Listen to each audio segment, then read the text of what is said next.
Welcome to this fine view. What do I call it? A scenery, a panorama. This beautiful panorama of not just LA or this part of LA, but also Catalina Island, which is right over here.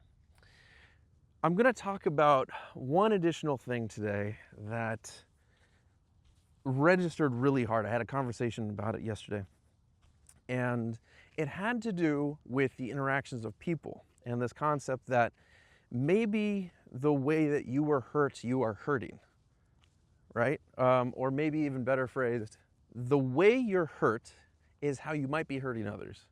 And I know this from personal experience. I think all of us eventually learn it over time, that there's a lot of instances, again, remember, it's easy to get swept away in the emotions of shit, what's happened to me, it's so terrible. And they're probably justifiable. But it's always worth at least looking at situations that can happen on both sides. It helps for understanding how to get through them, I think, without having to really look that far outside. So I'll give you an example. I have a friend that recently had her friend reach out, and they had been friends for a very long time, and like close friends, like bonded friends, right? And she just cut it off. Just said, okay, actually, you didn't really mean all that much. We didn't really have that much of a jive. I'm gonna move on, okay? It really broke her heart. It was tough.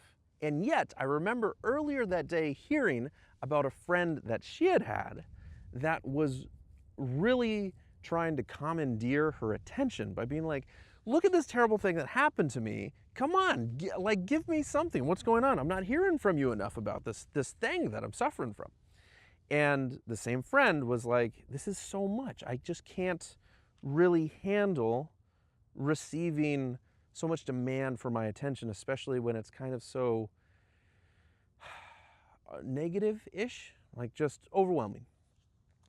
And it was one of those rare interactions where you could just be like in your life, oh, interesting, this and this are the same thing, but I'm standing in a different position.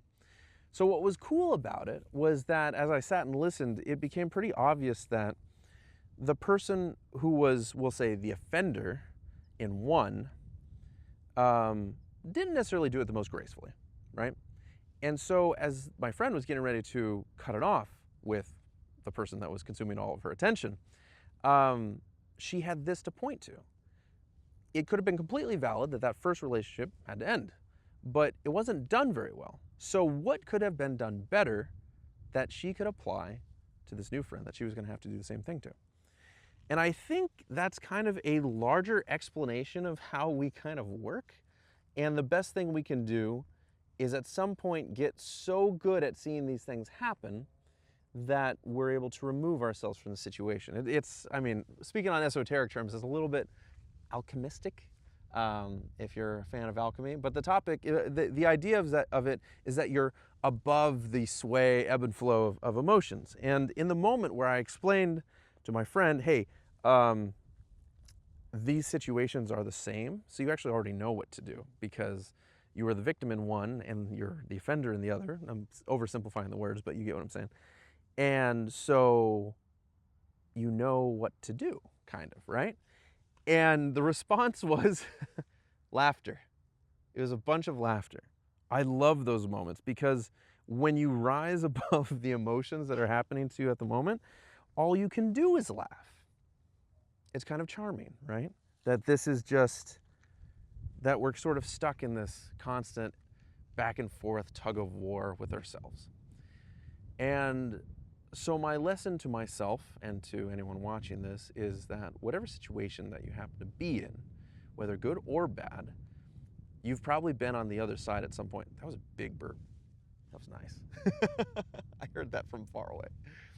And so if you can find parts of you that you're willing to acknowledge that you may have done, you may have interacted poorly, or you could have done better with someone in your past, and you're seeing something like in your present happen that's offending you, or vice versa, these roles you can always use as examples for how you can do them better, and maybe even more so, how you can tell the person who you're talking to who you're experiencing this challenge with, how they might be able to do it better with you. And the best that we can do, as we're all just figuring this thing out together, is going through our changes, through the challenges, through everything else, just by communicating how we feel and being disattached from that being proof that things are the way they are. The feelings are feelings, they'll come and they'll go. It doesn't say anything about how reality is. So if you're able to objectively talk about those feelings and identify them as such, then it may mean that you can independently just be like, oh, I see that this is happening to me and I am happening. I don't know if that's too deep, but I hope you see what I'm saying here. And then what do you get from all that? Freedom. Freedom. You're now free to, as they would say in that old airplane commercial, you are now free to roam across the country, or cabin. I don't remember what they said. But anyways, you're free. You become free of being tethered to the emotions that make you sad and the ones that make the other people around you sad. I hope that's helpful, but I can always do a follow-up that's a little bit more specific if that's a little bit too esoteric. But I get requests a lot of times for more esoteric and a little bit less business. So if we can help in any way practical or fun or esoteric, maybe I'll see you in Goosify. You can follow the link below. Okay. Have fun, make friends, dudes. Bye-bye.